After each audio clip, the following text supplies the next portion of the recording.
Alfredo.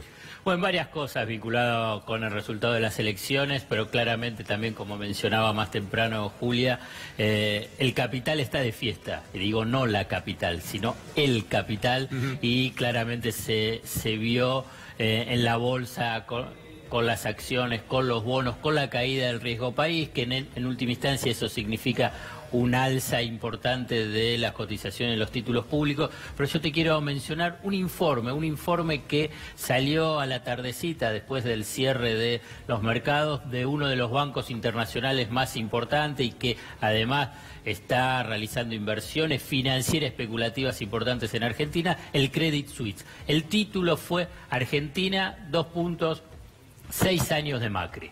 Digamos, porque ya están especulando vinculado con que no solamente por el triunfo de Cambiemos en las elecciones de medio término, sino ya dan por hecho que Macri va a la reelección y la gana la reelección. Ahora bien, dentro de todo ese análisis positivo y, digamos, laudatorio del gobierno de Macri, inmediatamente le dicen, ojo, decimos 6 años, pero si vienen las reformas estructurales que la CIT y el mercado financiero reclama.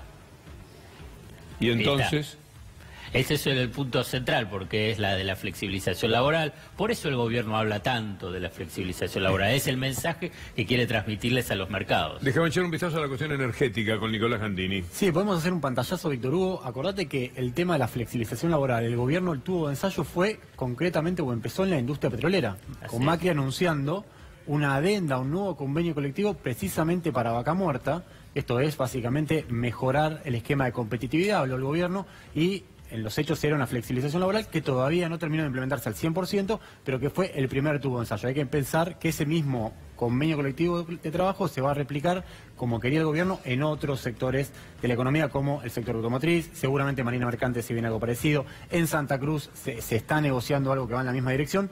Es el momento que se está viviendo. Bueno, es el de la reforma laboral, es el de la reforma previsional, es el de la reforma fiscal vinculado con lo impositivo y la del gasto público. Digamos, apuntan a decir, bueno, el mercado, digamos, el capital que hoy festeja, digamos, si los bancos y los financistas y los grandes empresarios, el establishment, apunta a decir, bueno, tenés que avanzar en la reducción del gasto público, porque no quieren un déficit fiscal tan elevado. Todo lo que festejan ellos, esa élite económica, son las derrotas de lo que llamamos pueblo, los sectores más vulnerables. Claro. Porque el ajuste fiscal implica dar menos servicios, eso desde ya. En la flexibilización laboral tiene que ver con que el obrero gane menos y eso va de suyo. Es decir, los datos que a ellos les permiten celebrar, descorchar champán en estos momentos y que suba cada uno de los indicadores del Merval, por ejemplo, etcétera, tiene que ver con futuras desgracias de la gente. Pero claramente, un datito. Hoy, vinculado con el tema energético, ¿cuál es el dato de coyuntura y que impactó en el bolsillo de la mayoría de la población? Fundamentalmente, digamos, los dueños de autos, los transportistas. El aumento de las naftas. Bueno, ¿cuáles fueron las acciones que tuvieron el mejor recorrido o uno de los mejores recorridos hoy en la Bolsa de Comercio? Las petroleras y las vinculadas con la energética. Exactamente. Yo quería agregar, quería agregar en línea con lo que decía Alfredo, y también lo veníamos conversando detrás de cámara. Así como hoy tenemos el correlato positivo para los argentinos, porque esto es totalmente relativo, de una suba en el Merval, positivo para la economía financiera, una suba en el Merval, una baja del dólar, una mejora en las acciones de la bolsa, y un contexto de fiesta del mercado porque se ganó las elecciones, el oficialismo ratificó una victoria en las elecciones. ¿Qué pasaría? Porque en definitiva también hay que pensar esto. ¿Qué pasaría si el día de mañana hay una fuerte derrota de Cambiemos en algún escenario electoral negativo para el gobierno? Porque el nivel de exposición que tiene Argentina a los mercados internacionales, la total apertura y volatilidad, significaría, y esto no es que hay que salir a hacer voto útil, pero significaría una enorme exposición a una crisis que viniendo de afuera terminaría destruyendo la economía argentina como pasó en la década de los 90 en 4 o 5 oportunidades. Quiero pedirles que miren a Macri hoy, y lo escuchen sobre todo, hablando de la deuda, para que quede muy claro que esta pavorosa deuda que a la Argentina le va a determinar todo tipo de ajustes cuando tengan que presupuestar, hay que pagar los intereses. Usted tiene 100.000 pesos, si tiene que gastar más o menos 15, 20.000 pesos en pagar los intereses de la deuda, le quedan nada más que 80. Si usted tuviera que pagar, como se estaba pagando hasta el 2015, menos de las deudas, y además las pudiera pagar en efectivo, tiene más para gastar, en salud, en los remedios del PAMI, en educación, en todo lo demás. Esto no va a ser así. Y Macri, embalado en la victoria, habla de la deuda con este desparpajo. Mientras la Argentina tenga déficit fiscal como tiene, va a seguir teniendo que tomar deuda, porque tenemos un compromiso central que compartimos, como dije anoche, que es reducir la pobreza. Y el primer camino para reducir la pobreza es bajar la inflación, que es lo que... Déficit fiscal, mientras haya déficit fiscal, va a tener que tomar deuda. Mientras haya déficit fiscal. El déficit fiscal, ellos siempre lo van a atribuir a lo que gastan.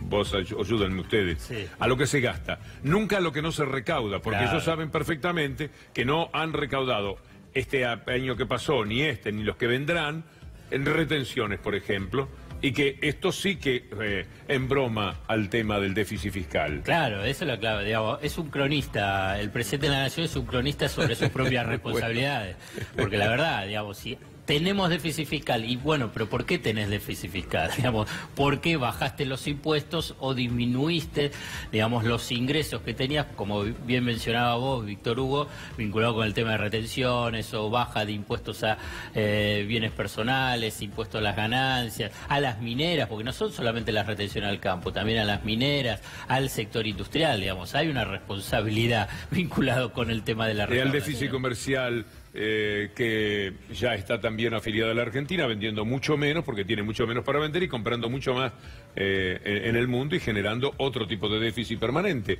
Yo quería agregar en relación al déficit fiscal, ayer leí un comentario muy divertido sobre cómo quizás muchos que votaron a Cambiemos ayer a la tarde, ayer al mediodía, estaban haciendo fila para cargar nafta sin el aumento antes de las 12 de la noche y decía, me llamaban atención esas personas. Y la verdad es que yo creo que hay un porcentaje de la población muy importante que cree que hay que hacer un cierto autosacrificio para que el país crezca y que efectivamente hay que ayudar a que se reduzca el déficit fiscal.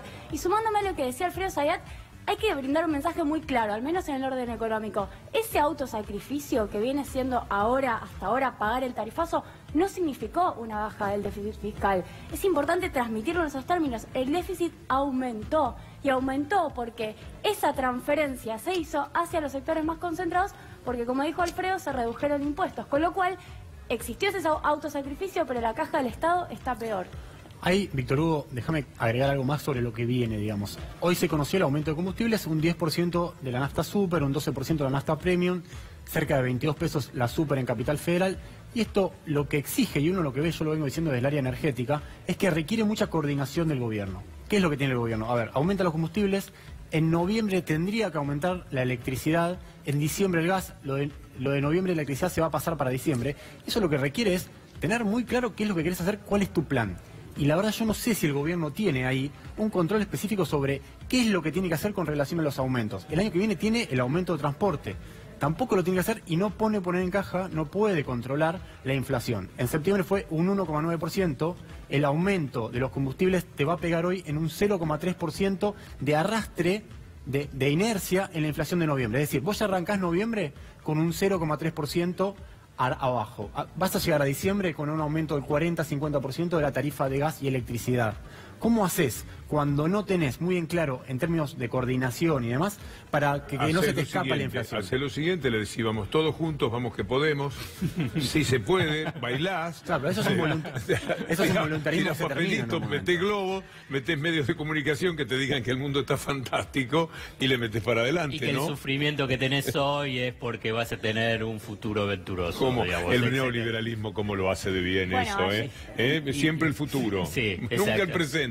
No nos resistamos a las reformas porque vamos a ser felices. Claro. Hoy a la mañana el presidente. Vinculado con el tema de las Alfredo, reformas, para cerrar, y que es importante, porque por ahí no hay que esperar las elecciones en el sentido del cimbronazo. Y yo creo que tampoco va a haber cimbronazo porque el gobierno va a ir en línea a lo que quiere el mercado financiero.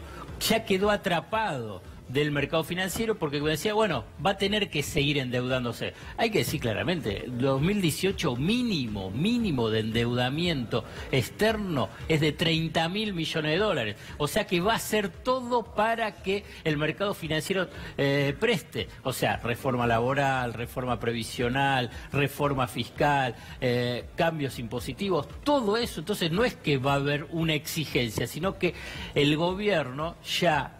Cambiemos, muy fortalecido políticamente, va a estar subordinado a los intereses de las finanzas globales.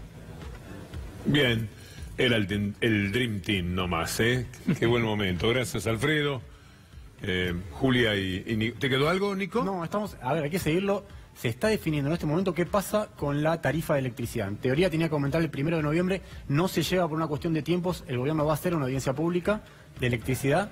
Y lo más probable es que se empalme el aumento de tarifa de electricidad y de gas para diciembre, que ya de por sí es un mes caliente en términos inflacionarios porque por cuestiones estacionales la gente consume y gasta plata ahí, con lo cual es un mes que suele tener una inflación elevada. ¿Cómo hace el gobierno para llegar con una meta que ya lo del 17% quedó lejísimo? Vaya uno a saber que tendrá que explicarlo el Ejecutivo. Y faltan un par de aumentos. Nosotros hoy no los explicamos, vamos a estar estos días, pero falta colectivos, falta todo lo que tiene que ver con servicios... No nos asustes. De colegio. Mal. Mañana lo hacemos, Víctor Hugo. Mañana lo seguimos. Gracias.